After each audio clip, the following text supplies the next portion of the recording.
All right, so get ready because today we are going deep into some mind-bending stuff. Oh, yeah. Jean Baudrillard's Simulacra and simulation. That's a good one. Have you ever felt like maybe the map has become more important than the territory itself? Yeah. That's what Baudrillard was getting at back in the 80s, way before we were all glued to our screens. It's crazy how relevant it is today. Yeah. He was writing in the 80s, Right. but he was already picking up on how these signs and symbols, Yeah. they were starting to overshadow reality. Like they're replacing reality. Replacing it. It's a dense philosophical work. Yeah, but it's a good one. It's worth unpacking. Absolutely. And our mission today is to break down some of his most complex ideas and see how they actually show up Yes. in our everyday lives. One of the core concepts is this idea of the hyperreal. Okay. So imagine a world where simulations, Okay. those models and representations that we create, Right. become more convincing, More real. more real than the reality they were based on. It's like the copy taking over the original. Okay, so think Disneyland. Okay. I mean, we all know it's a fantasy land, right? Right. But Baudrillard argues that Disneyland is intentionally presented as fake, Right. as this over-the-top spectacle to hide the fact that the America surrounding it Yes. is already a hyper-reality. It's brilliant. It is. Disneyland becomes a smokescreen, Yeah. a distraction from the fact that our everyday reality is increasingly defined by these simulations, Yeah. by media images, by carefully constructed narratives. It's like the fake is there to make us believe that the rest is real when it's all a simulation. Exactly. I mean, think about your own life. Do Yeah. you ever feel like you're living in a curated version of reality, especially online? Yeah. Like how much of what we see is just this carefully constructed image and how much is actually real? That's the question Yeah. that Baudrillard forces us to confront. Yeah. And it gets even more unsettling when you consider what happens to meaning in a world like this. Baudrillard suggests that in the hyperreal, meaning starts to implode. Whoa. Signs and symbols, they lose their connection to anything tangible. Right. They just spin around endlessly like a broken compass. Oh, man. That's rough. It is. Makes you want to throw your phone in a lake and run for the hills. Maybe.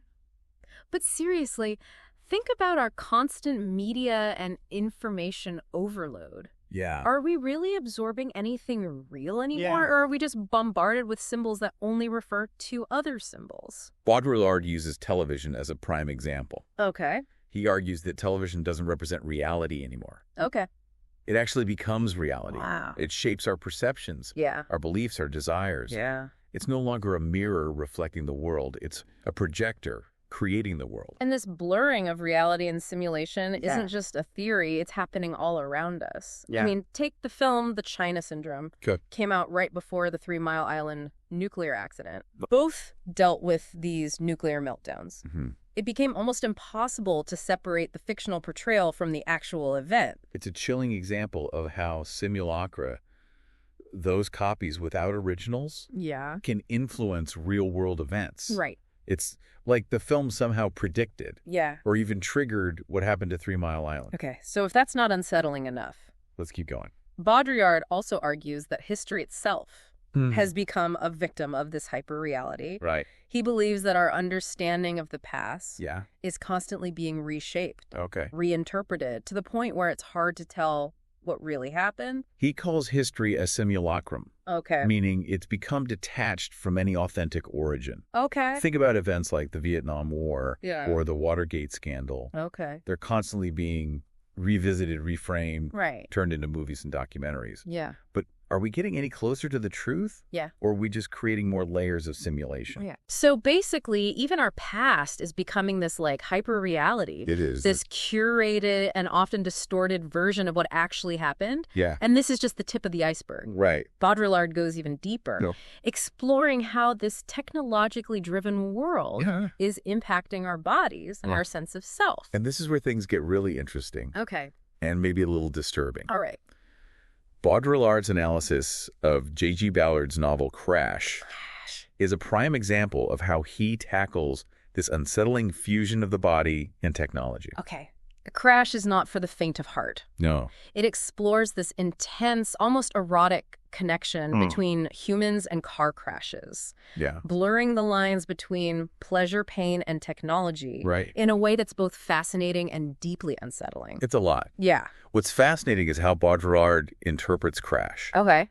He sees it as a portrayal of how technology, specifically the automobile in this case, Right. has infiltrated our bodies and our desires. Creating this new kind of experience that defies traditional notions of pleasure and sexuality. Definitely a lot to unpack there. There is. But it gets you thinking Yeah. about how technology is shaping our experiences in ways we might not even realize. It's not just about the gadgets we use, Right. but how those gadgets are changing our relationship with our own bodies and the world around it. Exactly. And this leads us to another crucial aspect of Baudrillard's work. Okay. His analysis of the masses and the media. Right. He sees the media as a driving force behind this implosion of meaning, shaping the masses into this homogeneous entity, Yes. passively consuming and circulating signs without critical engagement. He doesn't just blame the media, though. Okay. He argues that cultural institutions like museums and art galleries, they contribute to this too. Right. By turning culture itself into a consumable spectacle. Okay. He uses the Pompidou Center as a prime example. Okay, the Pompidou, with its exposed pipes and colorful exterior. Okay. It was designed to be this radical, transparent space for art and culture. Right. But Baudrillard argues that it actually ends up reinforcing the hyperreal Okay. by turning art into another form of entertainment, another spectacle to be consumed. It's like even when we think we're engaging with high culture, Right. we might still be caught in the trap of the hyperreal. Exactly. It makes you wonder, what experiences can we still trust as authentic? That's a great question. Yeah. And it's one that Baudrillard doesn't necessarily answer. Right. His work is more about raising these challenging questions. Right. Forcing us to confront the complexities of our simulated world. Yeah. And prompting us to seek out our own answers. So we've covered a lot of ground here, but we're just getting started. We are. Baudrillard's work is like this rabbit hole full of twists and turns. Yeah. And we're about to go even deeper. All right, let's do it. Get ready to explore how he connects these ideas to capitalism, Cocaine. politics, and even the rise of the internet. It's going to be a wild ride. Buckle up. What's fascinating about Baudrillard's perspective is that he doesn't see this rise of the hyperreal and the implosion of meaning as simply the result of evil corporations or malicious intent. He argues that it's a much more systemic issue, a consequence of the logic of our economic and social systems themselves. He even compares capitalism to like a kind of sorcery, this mysterious force that operates according to its own strange rules, defying attempts to control or contain it. And what's interesting is that he's critical of how even those who critique capitalism often fall into its trap. He points out how traditional leftist thought, from the Enlightenment to communism, often tries to hold capitalism accountable to some kind of moral code or social contract, as if it can be tamed or reformed through reason and ethical appeals. So it's like trying to reason with a hurricane. Kind of. Capitalism just does what it does. Yeah. And any attempt to control it by imposing moral rules or ideals is doomed to fail. Well, that's the gist of it. Yeah. That what he's saying? Yeah. And here's where it gets even more unsettling. Okay. Baudrillard argues that even attempts to resist capitalism, especially those focused on revolution or traditional forms of political action, can actually end up strengthening the system. What? He believes the system is so adaptable, so adept at simulation, that it can absorb and neutralize even its most radical critiques. So it's like the system is this giant echo chamber where even the most dissenting voices get absorbed and turned into more fuel for its own self-perpetuation. It can feel that way. That's kind of terrifying. It is a provocative idea. Yeah. He uses the example of the political left to illustrate this point. He argues that leftist groups often end up fighting amongst themselves, getting caught up in internal debates and ideological purity tests, while the real game of power continues on a completely different level, unaffected by their protests. So even those who think they're fighting the system are, in a way, playing right into its hands? That's Baudrillard's argument. That's a tough pill to swallow. It is. Yeah. He suggests that the system thrives on this kind of simulated opposition. This shadow play of dissent. It creates the illusion of choice, the appearance of a contest of ideas, Okay. while the actual mechanisms of control remain firmly in place. It's like wrestling with a phantom. Yeah. You think you're fighting this powerful opponent, Right. but it's all smoke and mirrors. You're actually just punching at air. Exactly. Yeah. And this leads to what Baudrillard calls the strategy of the real. Okay. He argues that as the system becomes more adept at simulation, Okay. those in power increasingly try to manufacture a sense of realness, Right. of authenticity, Right. to cling to something tangible in a world that feels increasingly unreal. He uses the example of presidential assassination. Yeah. Which is a pretty chilling illustration. It is. He suggests that these events, even though they're obviously orchestrated and controlled, Right. serve a very real purpose for those in power. They create a sense of danger, a feeling that the stakes are high, Hmm. that something real is at stake, even if it's just a phantom of power. Okay. It's a way of reinforcing the illusion of control in a world that feels increasingly chaotic and unpredictable. So it's like a magic trick. Yeah. A way of distracting the audience from the real mechanics behind the scenes. Exactly. You create a dramatic spectacle to keep people from noticing what's really going on. Precisely. And the strategy of the real extends beyond politics. It does. Baudrillard argues that we see it in how work itself is being transformed. He suggests that in a world where the traditional meaning of work, Okay. its connection to tangible production and value, Right. has eroded, Yeah. the system tries to create a simulated version of work, a kind of work-like activity that keeps people busy and feeling productive, Yeah. even if it's ultimately meaningless. So we're talking about the rise of the gig economy, Yeah. the endless hustle culture, where everyone's constantly working, Right. even if it's not clear what they're actually producing or what it's all for. Exactly. Baudrillard sees this as another example of how the system adapts and survives by simulating the very things it's destroying. Right. It's a way of maintaining control, of keeping people invested in a system Yeah. that's increasingly hollow and devoid of genuine meaning. Okay, so this is all starting to feel pretty bleak. It's getting there. But before we spiral into an existential crisis, Hold on. I have to ask, Okay, what does Baudrillard suggest we can actually do about all of this? that's the question. Is there any hope for resistance in this kind of hyper-real landscape? That's the million-dollar question. Yeah. And it's one that Baudrillard grapples with throughout his work. Okay. He's definitely not offering any easy answers or simple solutions. Okay. In fact, he believes that traditional forms of resistance, Okay. those focused on seizing power or overturning the system, Right. are largely ineffective in a world dominated by simulation. So if taking power and smashing the system isn't the answer, Right. what is? That's where his concept of pataphysics becomes really interesting. Pataphysics, okay. It's not so much a concrete set of actions as a way of seeing the world. Okay. A kind of playful and subversive approach Okay. to disrupting the system's control over meaning and reality. I have to admit, pataphysics sounds a bit intimidating. It's a mouthful. Could you break that down for us a little? Sure. What does it actually look like in practice? Imagine a bicycle Okay. designed to be completely useless, Okay. a parody of the functional objects that dominate our modern world. Okay. This was the idea behind Alfred Jarry's pataphysical bicycle, Interesting. and it perfectly illustrates the spirit of pataphysics. So it's like a kind of intellectual judo, using the system's own weight against it. Instead of trying to fight it head on, you use its momentum to throw it off balance. You got it. It's about using humor, absurdity, and irony to expose the hollowness of the hyperreal. Okay. Instead of trying to impose our own rigid meanings, Right. we embrace the ambiguity, the fluidity of meaning, Right. in a world where everything is constantly shifting. That's a fascinating concept. It is. So instead of fighting for control, pataphysics is about letting go, about embracing the absurdity of it all. Exactly. Okay. It's about finding new ways to create meaning, Right. to find authentic experiences in a landscape dominated by simulations. Yeah. It's about acknowledging the limitations of language and logic in a world that increasingly defies both. This is a lot to take in. It is. But it's incredibly thought-provoking. It is. Baudrillard's work is like this giant puzzle box full of challenging ideas and unexpected connections. It is. But it's also a powerful lens through which to view our own world.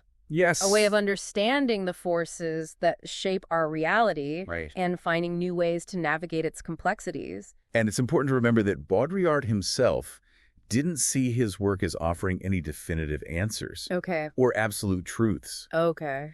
He saw it as a provocation, a way of opening up new questions. Yeah.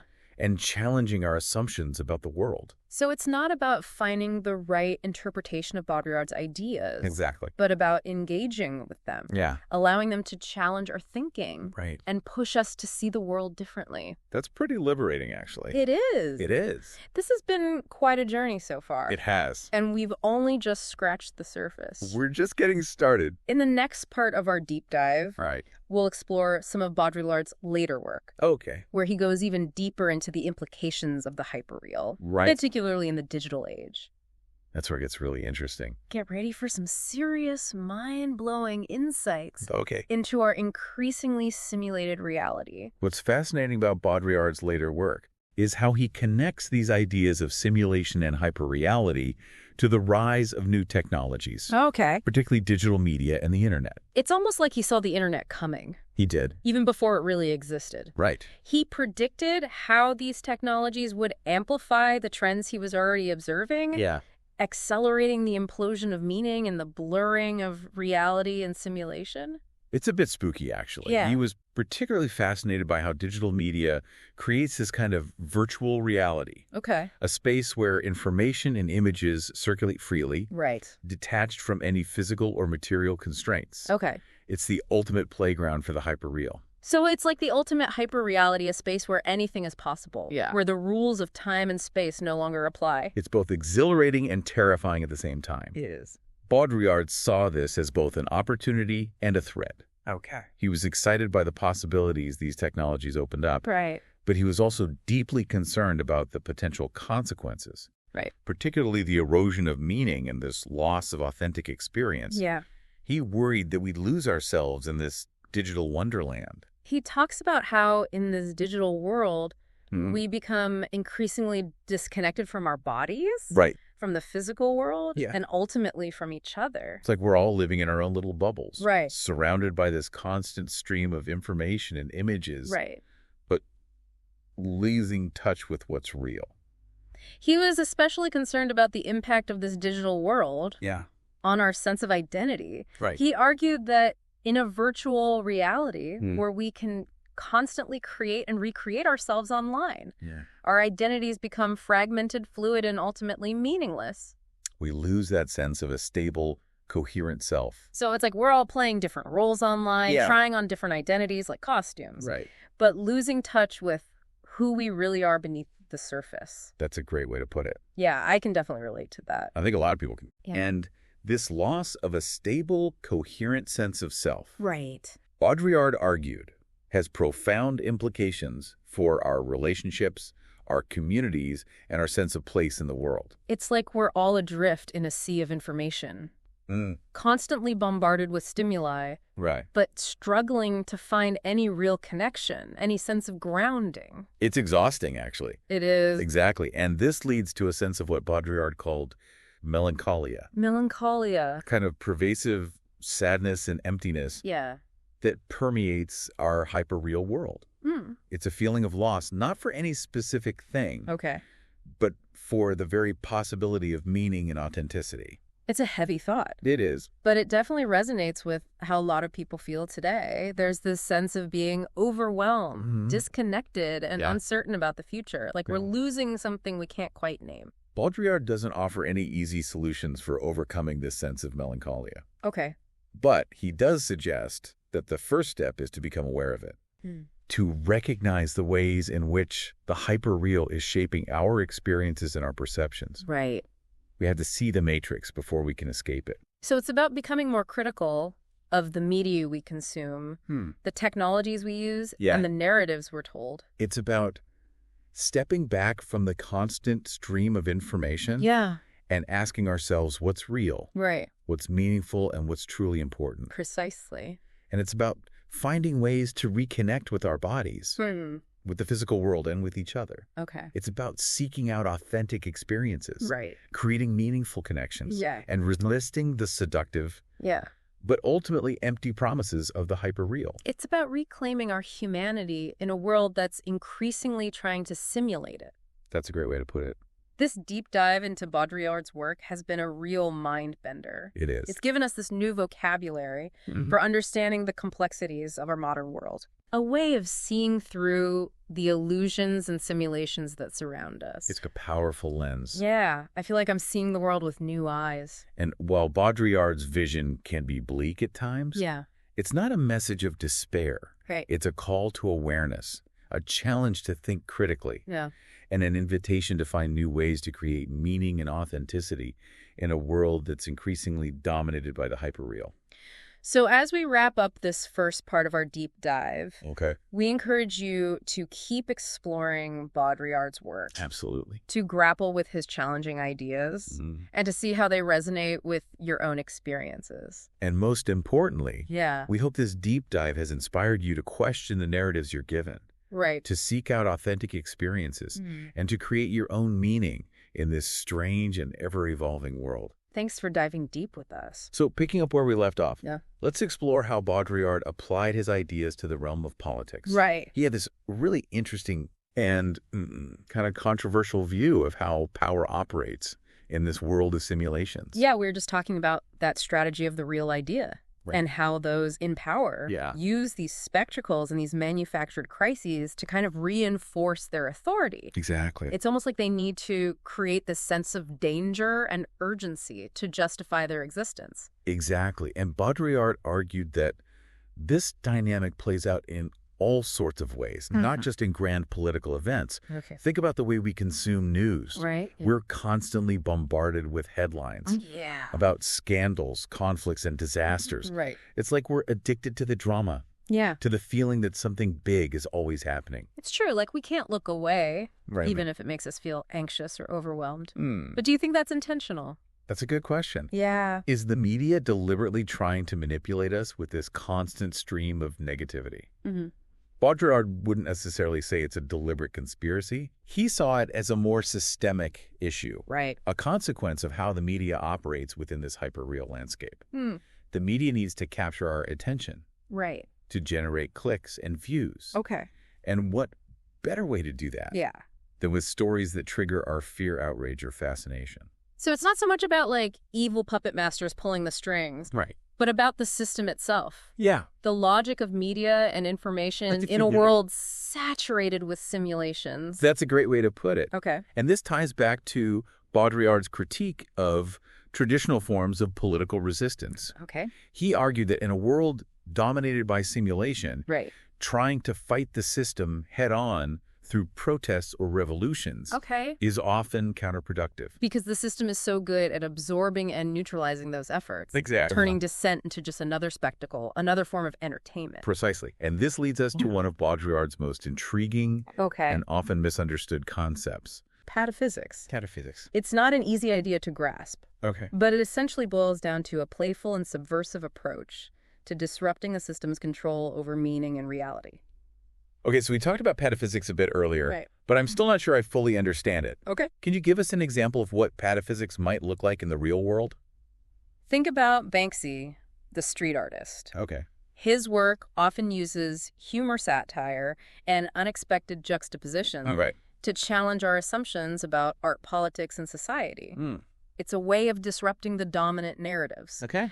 of injecting a dose of absurdity into the serious business of the world. I see. So it's not about creating this grand plan for revolution, Right. but about these small acts of subversion. Yeah. These little cracks in the facade of the hyperreal. Exactly. It's about using irony and playfulness to challenge the system's logic. You got it. Okay. Pataphysics is about embracing the ambiguity. The fluidity of meaning in a world where everything is constantly shifting and changing. Okay. It's about recognizing that the old ways of thinking, the old ways of fighting, Right. might not be effective in this new landscape. So it's not about despair or giving up, Right. but about finding new ways to resist, Yeah. new ways to create meaning and authenticity in a world that's trying to rob us of both. Exactly. Yeah. Baudrillard wasn't a pessimist, Okay. even though his work can be pretty dark at times. Right. He was more of a provocateur, Okay. someone who wanted to shake us out of our complacency, Right. to make us see the world with fresh eyes, and to encourage us to find new ways of being in a world that's constantly trying to define us. That's a really powerful message. It is. And it leads to a question I've been thinking about. But what is it? If our reality is increasingly shaped by simulations, if meaning itself is becoming more and more elusive, Right. what does that mean for our understanding of truth?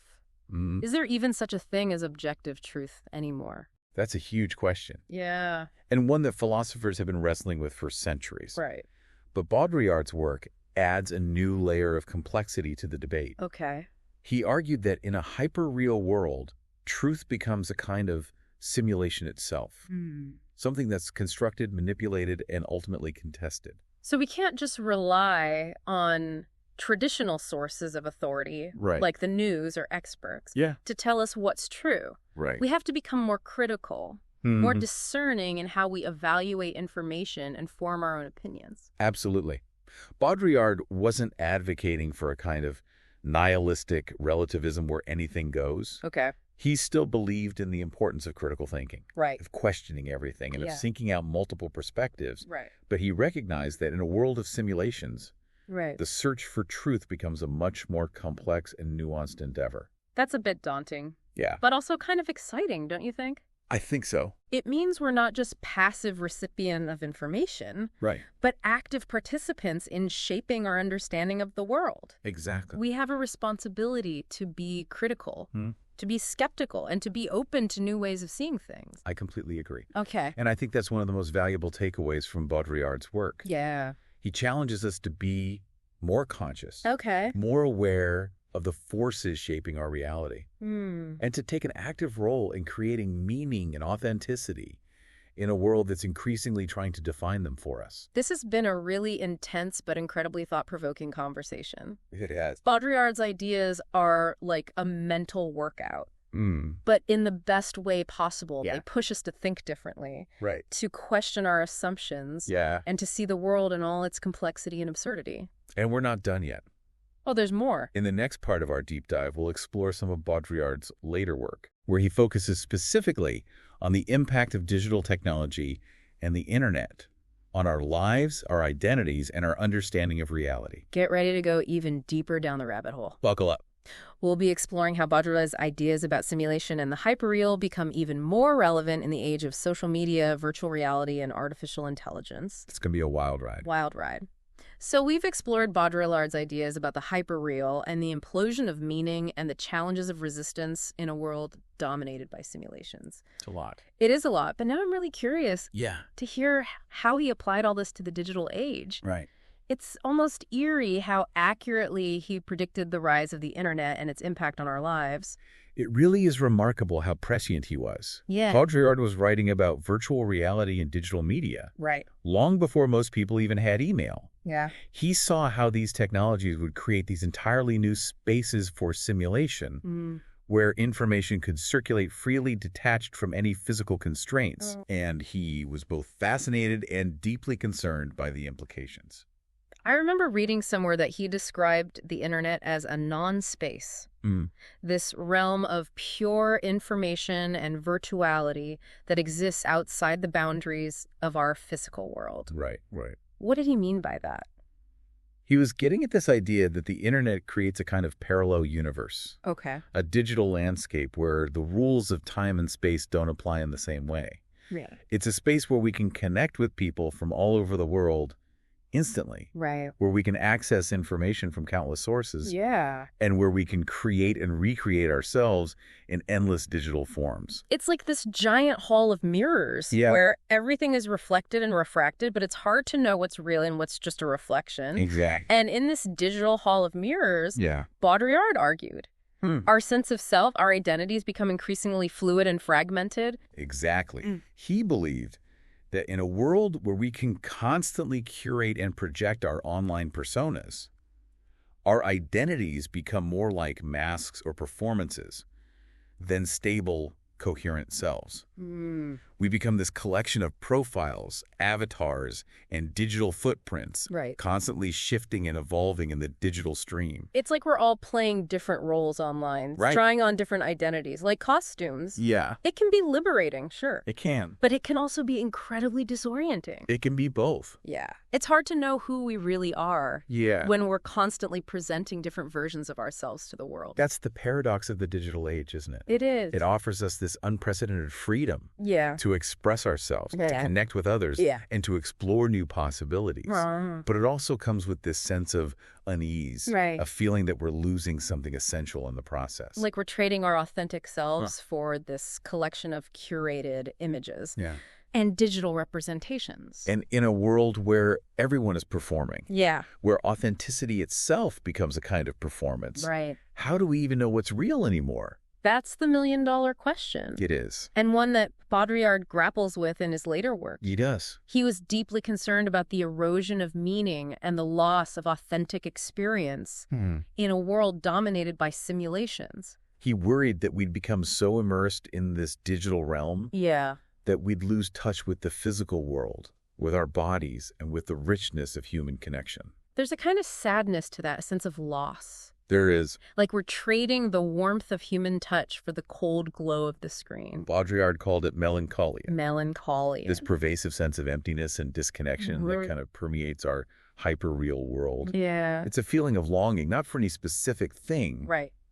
but for something more, something real, something authentic. Yeah. And it's a feeling that's amplified in the digital age where we're constantly bombarded with images and information, but often starved for genuine connection and meaning. So what's the antidote to this digital melancholia? That's the question. Is there a way to reclaim our humanity, our sense of self, in a world that's increasingly dominated by technology and simulations?